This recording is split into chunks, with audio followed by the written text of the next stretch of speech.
So last time,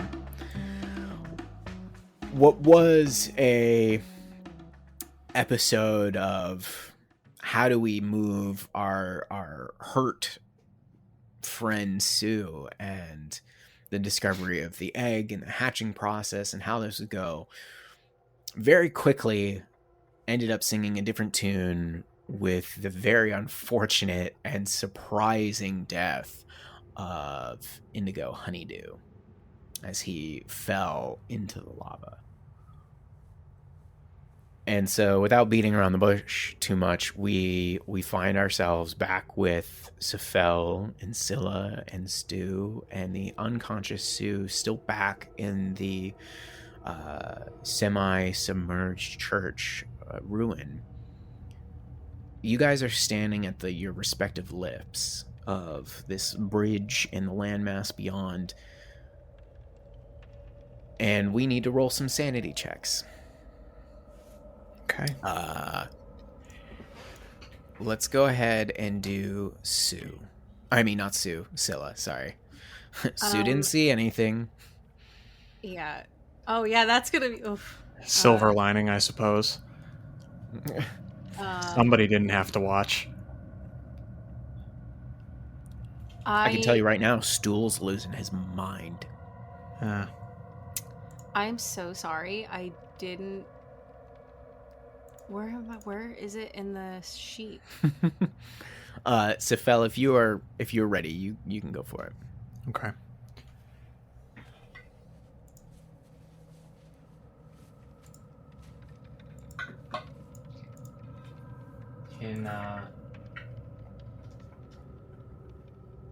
I'm trying to remember, but my brain isn't working properly at the moment.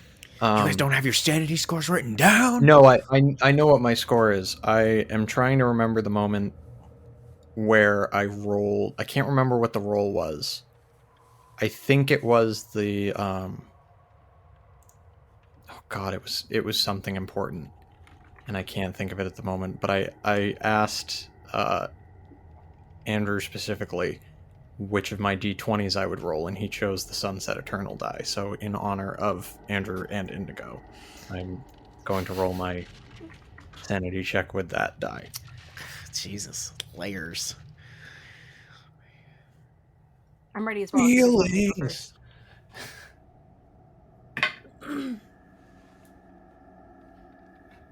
Okay. Scylla, yeah, did you get yours? I got a... Do you want me to say it? Yep, go for it. Go first. I got a 10. You fail. So go ahead and mark that somewhere and lower your sanity score 1. And I need you to roll a D100 for me, please.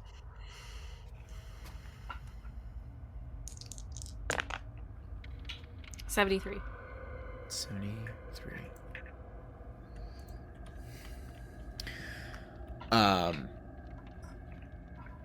You are at... I don't want to dictate all of how your grief is, but I'm going to tie it in with this short-term madness. And you're almost catatonic. You're in a complete state of shock that, like, just about anything that anybody would tell you to do right now, short of causing you to harm yourself, you would do. You're kind of lost in this moment. And I need you to roll me a d10. 10. And that'll last for about 10 minutes before you kind of come out of this state of shock. Sephel, what do you have? I also rolled a 10 for the sanity check. That's a fail. So go ahead and mark that on your sanity score. Marking it down. And because of the level of connection and the layers that we very briefly talked about off air, you're jumping straight to the indefinite madness. And so I need you to roll me a D100, please. Okay. I would like to, I think, bring a little bit of those layers on air. Absolutely, really quick. go for it. So Indigo has been, annoying or not, the one constant tether Sephel has had this entire campaign thus far. From the prison onward, he is the one ally that, regardless of his attitude, has proved consistently useful, has proved to be a confidant, a light in a fucked up and dark environment, and for better or for worse, a friend. Lara went. Stool, for a period, was gone. We have not had an NPC last more than like 10, 15 episodes max. I think Sue is now the longest running. She's the long runner. Yeah. So as Sephel 1,000-yard stairs to the bubbling, rolling lava where his friend just was, he has nothing going on for probably the first time. There is everything in his brain goes silent.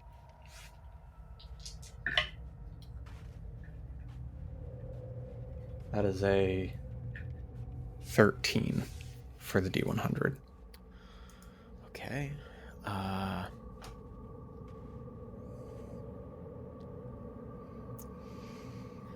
right. I'm gonna message you this in private because this can be a thing that develops, but it will develop relatively soon. Okay. And it can affect the roleplay and all that stuff.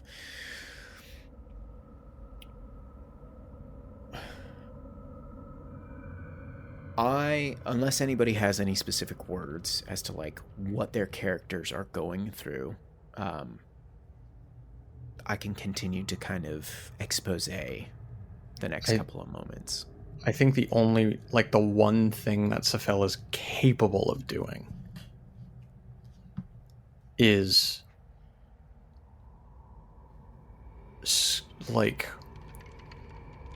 dragging himself backwards, scurrying away back on the bridge, away from the lava. Like as far as he got forward before things just happened, he is like stumbling backwards and flattens himself against the wall of the church, just sitting on the ground, knees to chest, but his eyes never leave that one spot.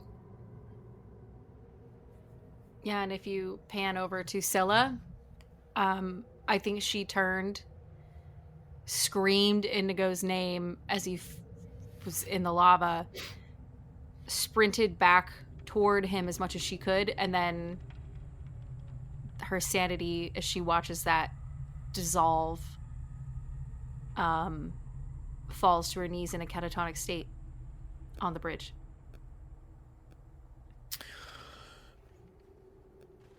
And if this was like a movie, I would kind of imagine it pans backwards from Scylla, and we see Stool, who besides Sephel probably had one of the strongest bonds to Indigo. And in his new form, he like rushes past Scylla to the edge, and like not even thinking about it, he like throws one of his arms into the lava like he could reach out, and it quickly incinerates both the burn and the fungal growth, and he like pulls it back out, and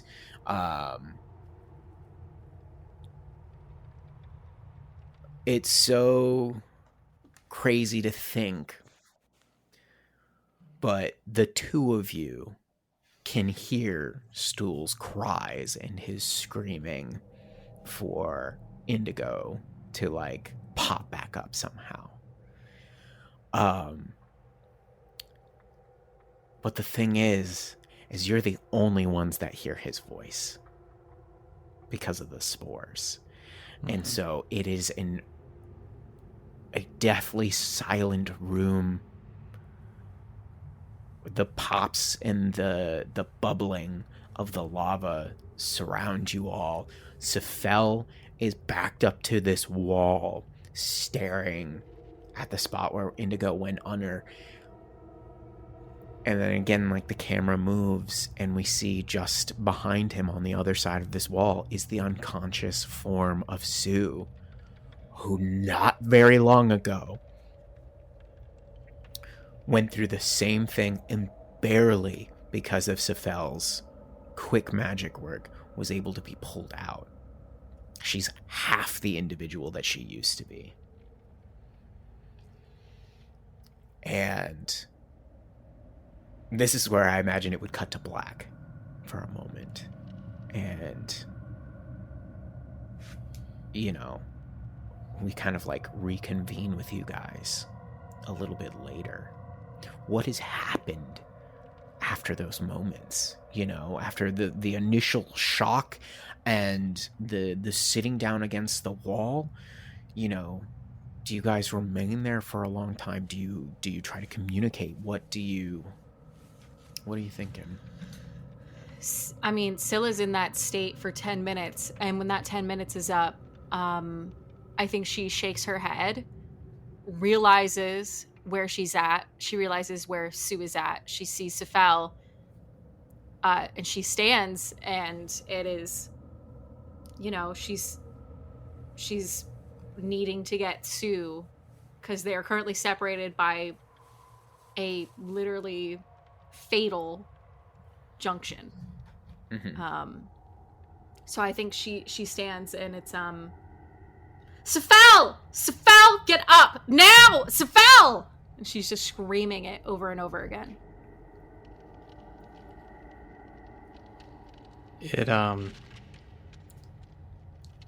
It's like you see in the war movies when a mine goes off like literally 2 feet away and everything's just ringing and it takes you like a minute to refocus. He hears her. But it takes a while to process, and I think eventually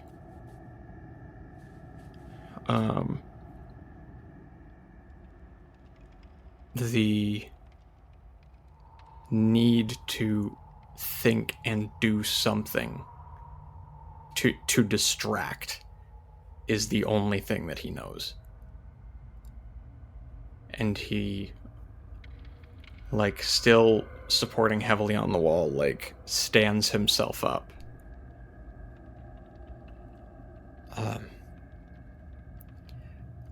I can still send Sue if you're ready.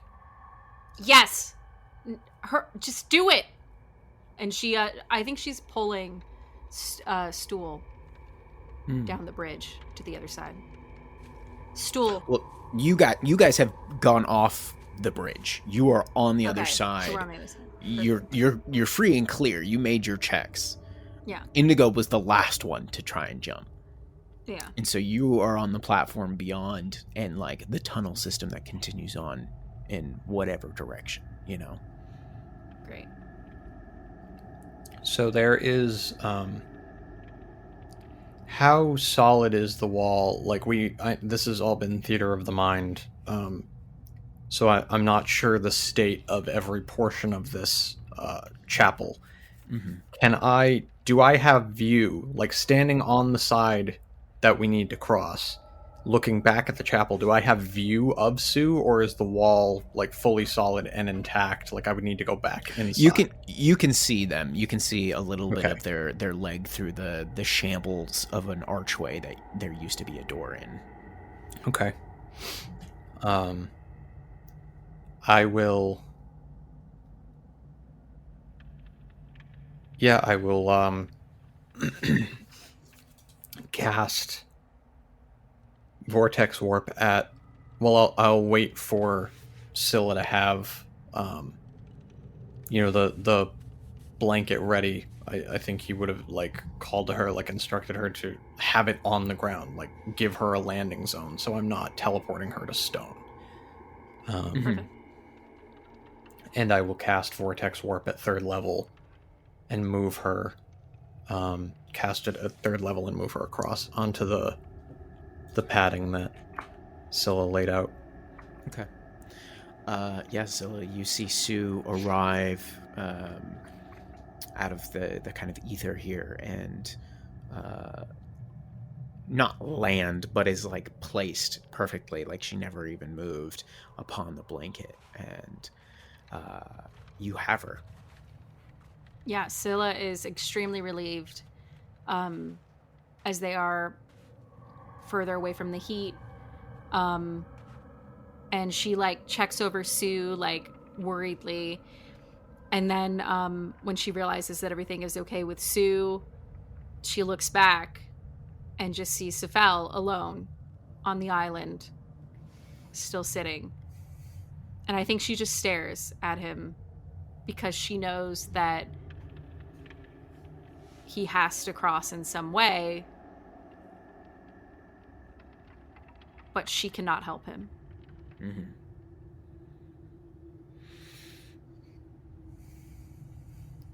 Well, Sephel, you've teleported Sue now, and you see what remains of your party on the other side. You have the egg back in the chapel. What do you do?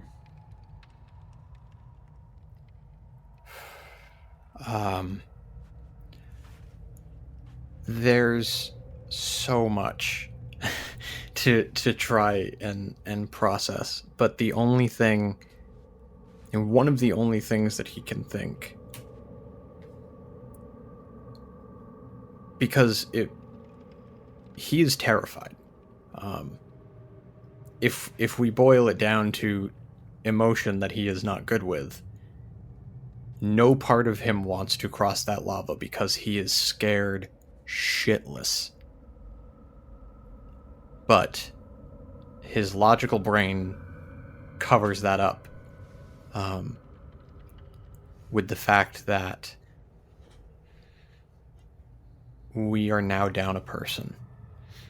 We still need to move. We still need protection. We had a plan. Do not deviate. Stick to the plan. The plan is everything. And he looks across to everyone. We did as we said. Find a place there, set up. We still need to let Sue rest and heal. I am fine to remain and make sure nothing changes with the state of the egg. We still need it. We will not leave it. Yeah, Scylla stares at Sephel when he says this. I think there's like a few beats as she just lets that sink in. And then she slowly raises her hand in that gesture as if she were to put her palm on his forehead like she always does. And then she turns back to Sue and Stool. Stool, help me. We have to get somewhere. Okay. And he bends down and kind of lopsidedly scoops up Sue and kind of has them in a cradled-like position, and is kind of waiting for your lead. Yes. Now, careful. Yeah, of course. And Scylla will... I would like to lead Stool carrying Sue, move as slowly as we can so that we're staying like stealthy, and she's just gonna like keep her eye out for anything moving and try to find a spot that looks safe enough for them to like bunker down without getting too far away from Sephel. Okay. Go ahead and roll me perception check. This was Indigo. It's still. I got a 5. Okay. On perception. You guys make it up into the tunnel that leads far and away from this lava cavern. And it takes you a little bit of time. There's definitely nothing that appears super quickly that seems to show you space. And after about 20 or so minutes, you finally find enough of an alcove of an area that leads into kind of a small pocket that you feel like all 4 of you could get in there and not be necessarily noticed should someone or something happen to come through this way. Here, stool. We will lay here, and I have to get a solid rest in so that I can help Sephel get across. Are you able to keep watch? I'll keep watch. I'll make sure nothing comes in. It'll be okay. Am I like, he seems very capable because obviously he's been through a lot as well. He seems capable enough. You don't know particularly the ins and outs of Myconids and how they grieve and such. You know, we had a really touching moment way back in the castle with Eldith and Indigo and Stool and kind of, you know, how that all worked out. And he can't do that with Indigo. Oh. And you know, you don't see emotions on him. You only feel kind of like this mental connection with these spores. But he's large enough now that he basically goes and sits in front of the crevice that you had all squeezed through, kind of blocking the opening. And in the darkness, he's almost the same shades as the walls. And after a little bit of like him kind of sitting there, you feel that same kind of mental pull again, and you hear like this humming coming from him, and he seems to kind of be like swaying as he sits there, almost similar to kind of what he had done with Indigo in the past, but you don't know anything about that. So for all you know, he just seems to be kind of sitting and humming, and you feel a profound sense of sadness compounding within your own, and he can feel your emotions. So eventually, you know, he kind of cuts off that emotional connection, and you no longer hear him, but you still kind of look over and see this small kind of like rocking and swaying coming from them. Yeah, I think she beds down immediately and tries to get a long rest in. Okay. Sephel, we are back with you, and your friends have just left, and you are alone in this half-submerged church/cathedral-esque building with this obsidian egg. What are you doing? He is fervently just trying to fill his brain with something. So he is like more intently than any person needs to, like studying the actions of this egg. All of the magic flowing into it that he keyed into, every pulse, every movement, whether it be of the egg or just imagined. He is treating this as an intense science experiment that he needs to be keyed into every detail of. And it's just not... He just can't get that mental image out. It's like no matter how much he fills his brain with, until he eventually He sits again. He lets himself sit. And he goes to what he knows, which he pulls out his spell book. And he is studying every one of his spells, every single rune, every note that he has in there, every scrap of paper. Is just staring intently at it. And as he's doing so, he lets a very, very small bony arachnid crawl from his lapel. And it just sits on the pages of his book, and he's like doesn't even register it. Mm-hmm. He's just staring at the runes while the spider sits there. Okay. I imagine eventually you, through the hours and hours that go by, sitting here in this state, eventually, without realizing it, you slip into a trance, as you normally would when you rest. Kind of that sense of exhaustion that just takes over and you're out before you even realize it. Yeah. And you're not sure if it's a dream or a memory, but you feel beneath your hand the sensation of cool, polished stone. And we hear the sound of footsteps slapping against stone. And we find ourselves in a spiral staircase. And we are ascending, and we see these smaller leather shoes, these kind of interesting, dark, and colorful trousers of a sort, and a little bit of a jerkin and tunic beneath. And eventually, as we are coming up this staircase, we see these small slits, these arrow slits of whatever this tower that you're ascending in. And out beyond it, we just see stars and multicolored hues.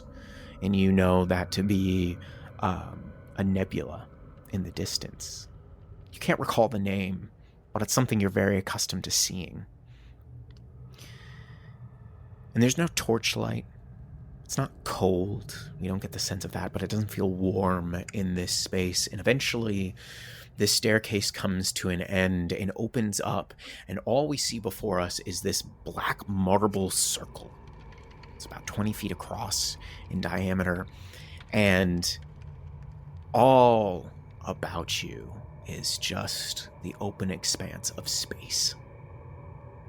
Stars and moons and planets and a far-off sun gleaming closer than the rest of the stars. And this nebulas and these beautiful colors all about. And towards the edge of this circle, we see a small female figure. Pale, silvery white hair. And compared to everything else, this figure seems black and white, almost. You know, shades of gray. For some reason, they stand out so brightly because they don't sink into the rest of the surroundings. And this young female is sitting on the edge, and while we can't see it, we noticed, or we know, I should say, that their legs are kind of kicking out from underneath, and you come to a stop at the top of this circle, and you're looking across from them, and their face turns over, and they smile, and they say, "Hi, Sephel. Do you want to come join me?" And we feel you approach this figure, and this warm feeling that you have towards this figure. This is your friend. This is Guinevere, someone you hold very close to you. And you walk over, and we almost feel this sense of nervousness as well. You're probably 13, 14 at this time. And you sit down beside them, and we look down over the edge of this circle, and we see what looks like a large castle, and then this city, and we recognize it from the similar memory that you had once before when you were very young, and you were walking with this odd man towards the city bathed in a sea of stars. And now you're far, far above it, looking down upon it all, and then you see it end as just space beyond fills your mind. And we don't hear it. It's kind of this muffled tone, but we see your face, your viewpoint turn back towards this girl, Guinevere, and the two of you are talking and laughing, and you then see a series of images flash through your mind, taking you to different moments, but all of them have the same figure, and that is Guinevere. We see you a little bit older, and we see you in these weird cap and gowns, like a graduation ceremony, and then we see you on the deck of a ship, but stars still surround us, and then we feel this sensation of weightlessness. And in your viewpoint, we see a hand outstretched, and you know it's your hand, and we see Gwen falling in space. And then you're back in this moment. You come out of this trance, and you are staring deeply, almost face to face with this obsidian dragon egg, and you notice inside that it has moved. And what you believe might be the face almost seems to be looking at you. You can't tell, though. It's just shadows. And you feel this, like, one note / thought enter your mind, and it says, sorry. And that's it. You feel that connection fade.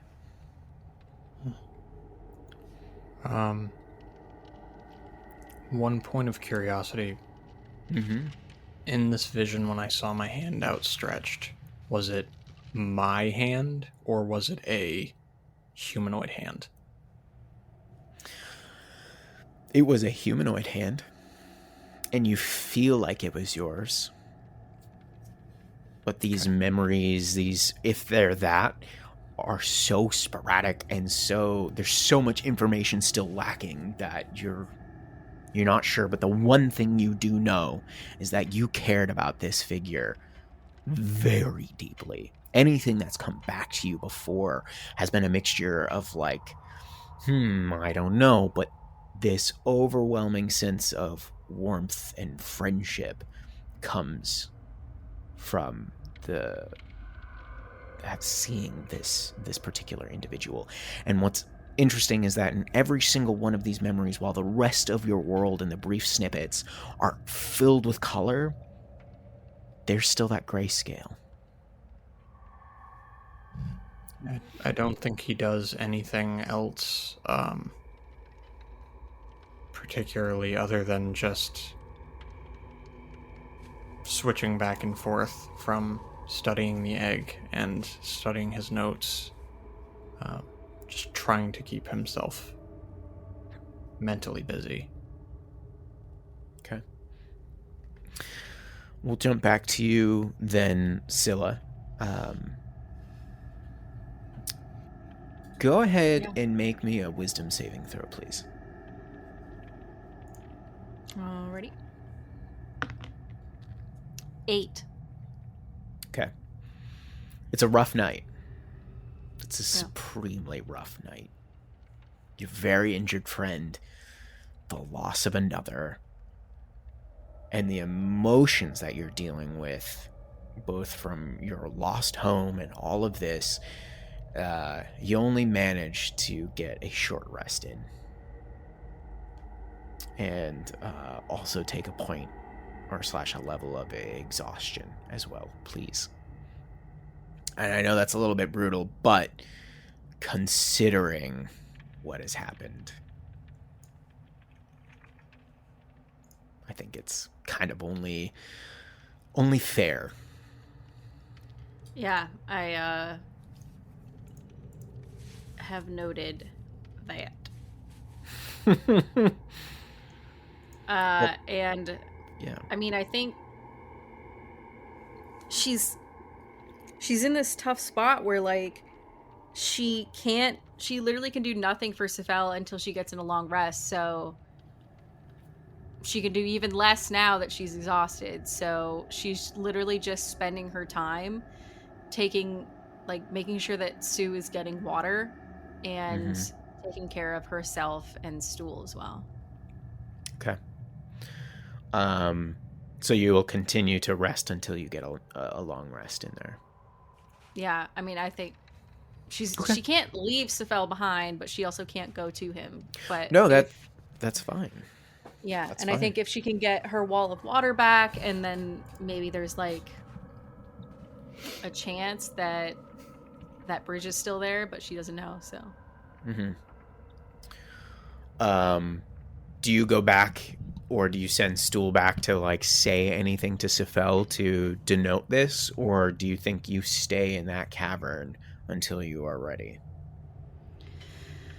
Well, so she takes a short rest. She wakes up. She's exhausted. She helps Sue out, and I think she would indicate to Stool to stay with Sue momentarily while she goes back to Sephel, assuming that they didn't go too far. And so she would walk back out into that lava-filled cavern, approach the edge, and speak to Sephel. Sephel, are you there? Like, uncomfortable pause. I am here. I need more time. I can't... is the bridge back? A decent amount of it has crumbled because of the consistent heat that has, been going against it. But there are still some bits and pieces that have kind of like gathered up against the other small outcroppings in between. I worry that by the time I'm able to make another bridge, it won't matter.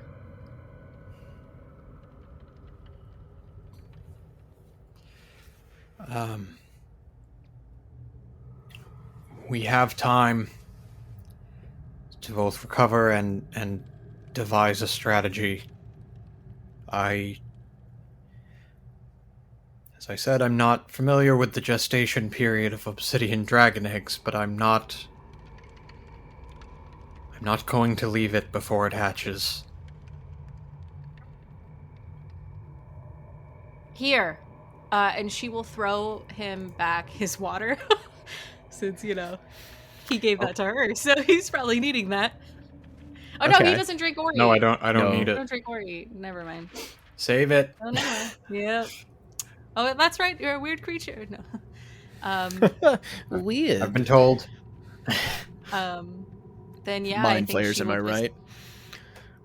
Yeah. Honestly, great. It's kind of great in this moment. Yeah. Okay. I think she avoids looking at the spot where Indigo died. Absolutely, yeah. I get it. And she nods, and I would like to go back to Stool and Sue. I'll fill in Stool, but I'll try and get that long rest in so that when the egg is hatched, she can help as best she can. Okay. Sephel, we're back to you. There is anything different or changed?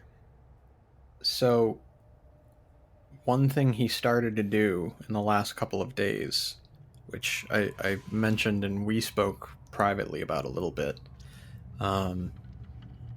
is breaking down and categorizing the different magical runes that consistently appear inside of the spells that he's learned. Mm-hmm. He's made it, I mean, it is his study to know and understand each of these runes and what they contribute to the equation that creates a spell. And in the time that he's been sitting trying to just fill time, I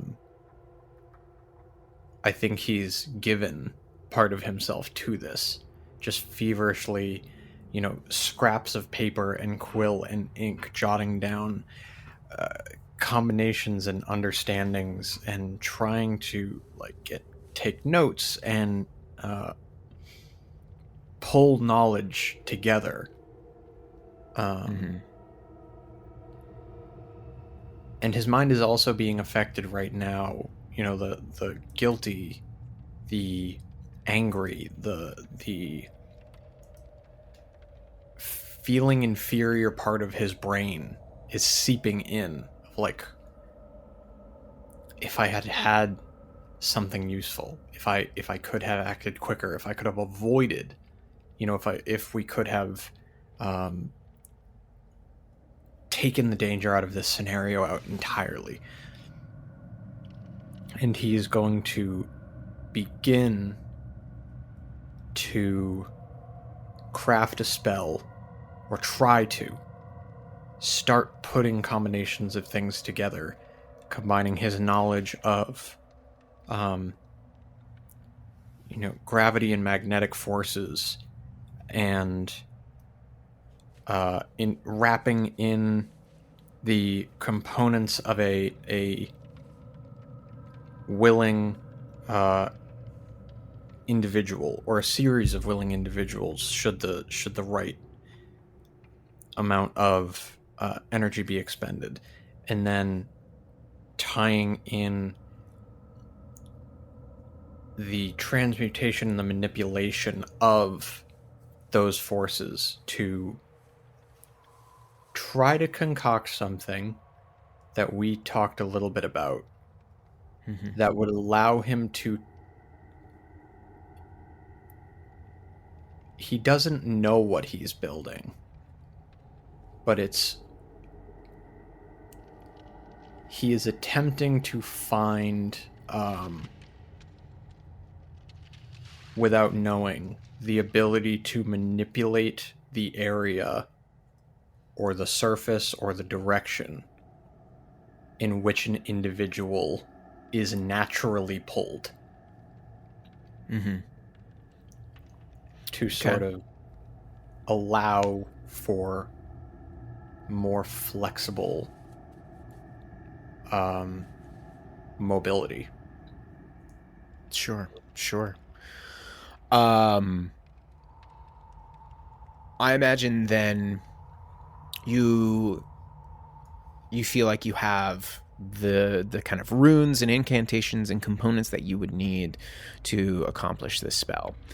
And I think we see kind of montage-esque you going into another point on this kind of main platform that you're on amongst the lava, and reaching out and trying for hours and hours and hours, expending spell slot after spell slot after spell slot, testing this spell. And while some achieve very close, some go disastrously wrong, some things don't even happen with certain combinations until eventually come your last spell slot, or the last of your grip on the power. You begin casting it, and as you do, the closest iteration that you have come to in your desire begins to happen. And you think, perhaps with another day and a little bit more fine-tuning, you might have this spell down. We'll say, too, for the testing of it involving a creature or an individual, I think he leans on Arachnos a little bit of like when he thinks he has the right combination, it's like, all right, let's see if, like, in practice, he's seeing if he can manipulate the spider to be like pulled in certain direction. It's sort of like having a test dummy. Absolutely. Yeah, Animal testing in a really your fucked up way. undone your undead spider. Yeah. And I would like you to go ahead and roll me an Arcana check, please. Okay. Straight up Arcana.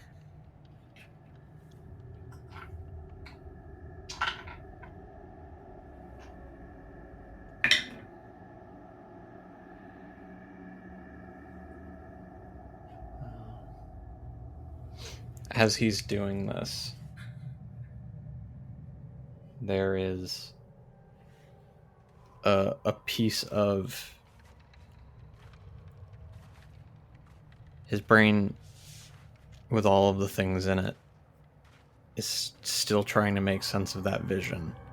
And I think a couple times during this he thinks of Guinevere and what that relationship might have been, and like snippets of learning together clearly and growing together, and lessons, and who knows, but whatever it is in that moment, it sparks a little bit of further arcane understanding. And I'm saying that to say I'm rolling a knowledge die. Okay. love the role play in there for it. It is a total of 20. Okay. Holds true that perhaps with a little more fine-tuning and another day's worth of work, that you will have a new spell available to you of your own making. Scylla, can you go ahead and make me another wisdom saving throw? Sure, Will. Thanks, Sam. I got a 4. Oh, it's all right. I'm here all week, literally. I'm trying. It's been really long. Yeah. This is what I think happens. Before either of you even know it, it's like the equivalent of a couple days have passed. So like you go through a couple of more restless nights. You're still tending to Sue. The ointment is still working. A good amount of her is decently recovered, but you see that there are burn scars. And, her hair is missing. And while you still see Sue, she has been marked. And the ointment has done a terrific job of maintaining a decent amount of, her skin's mobility and everything like that. But it looks almost like someone had tattooed like flames all over her body. Like it's this weird scarification that has occurred. And I think finally, as you see that she is primarily recovered, though she has still not awoken, you finally find rest. And you do have a long rest in you. And I picture you come back finally, and you see a very exhausted looking Sephel. At the edge of this platform, you see papers everywhere. You have cast your spell. You have made it back across to the center platform. And you see them, and it's clear that they have not rested in a while. And they have been working on God knows what. What do you think is going through your mind after you've been away for a while now?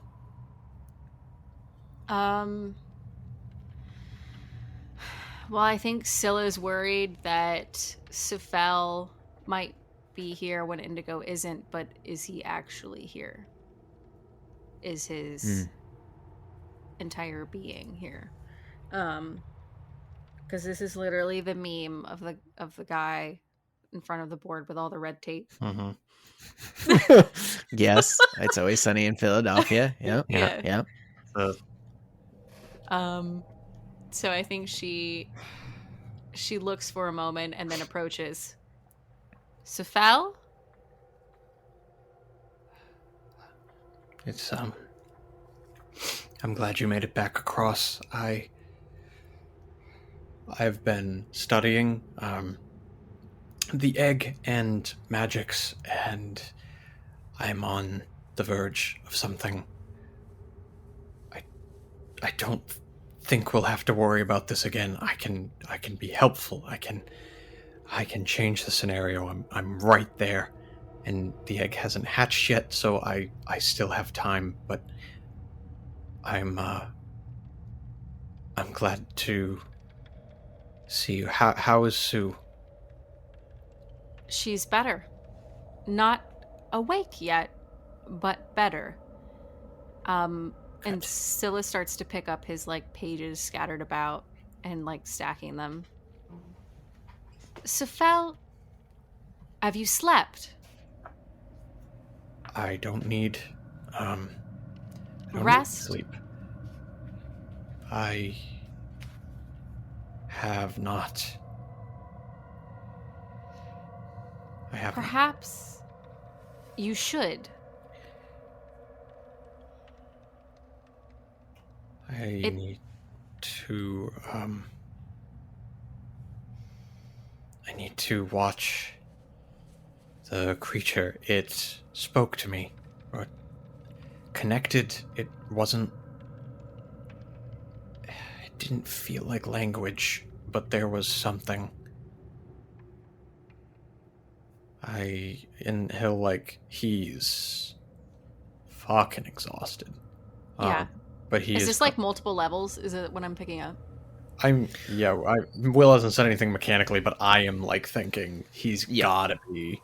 Yeah. You know, we're looking at like level 3 exhaustion. Yeah. It's like, it's weird as a creature that like literally the wording is doesn't need sleep, but right. I mean, I can't imagine that he could go this long with it. The mental strain alone. Yeah. Would be enough, I think. And the fact that you're casting magics over and over and over, and that Mm-hmm. requires energy, that's sapping. Yes. No, he is so expended. Sephel, would you trust me to watch the egg while you rest? I would. But if it is all right, I would like to remain here, resting, but here. And he's going to walk over to the egg. How high is this pedestal? Like, it was pretty sunken, right? Is it like floor level, or is it higher? That the egg is It's lower than where you guys are. It's about 1.5 feet into the lava, essentially, like from you. So like where the last standable surface is, the kind of like bit of the altar that you can see that is semi above the lava, that depression is about 1.5 feet away. So you guys had to kind of like reach out and plop it on there. Got you. I think she'll take the time to go back and tell Stool that like she's gonna make sure that Sephel is resting, but not to leave Sue. Mm-hmm. And then she will return and watch over Sephel while he rests. Okay. And he will go into his meditative state that he needs to. But I think even if it's not a sustained thing, because he's not going to want to reach for a long period of time, but he will, for a brief moment, outstretch his hand and place it to the egg. Just trying to feel connected to it, feel like it, like giving himself the purpose of where he is. And then he's going to be a couple feet back from where the lava is, but he's going to go into his meditative state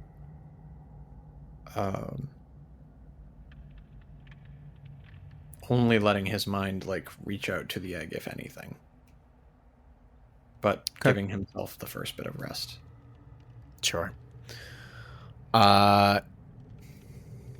You feel a presence, but it doesn't necessarily connect with your mind. Yep. But it feels larger and more active than it has before. And you still see those streaks of the Ferez kind of drifting and appearing and drifting towards it. And in fact, there's even more now. And that obsidian egg seems to be far more colorful than it was. Scylla. Yeah. Make me, and I'll give you your choice because any of these is going to, or actually, you know what? No. Perception. Wow. It's a flat up perception. Sorry, I lied. 4. Damn. I'm rolling like Garbo. Sephel drifts off into his trance, and you are, after a while, you start noticing the weave of the Ferez drifting towards the egg, and you see that like heartbeat of energy kind of drifting off of it. The popping and swirling of the lava slowly passing by kind of drones on till eventually that's all you hear, and it's a little hypnotic. And let me just see something. Okay. You don't notice as something has creeped up upon you until, let's see, does a 23 hit you? Yeah, it does. You all of a sudden feel this large, what feels like a mace just hit you across the side of the face. And as you whirl around, you see this large 5-tentacled creature with this long, slippery head with these 4 little points that come out and up above these 5 tendrils that have all these spikes on them. And as the body comes back, you see this bright, multicolored shell as it what looks like a massive snail sits before you. And you just see these like flails up above attached to its head just start whirling towards you. And that's where we'll leave it this week.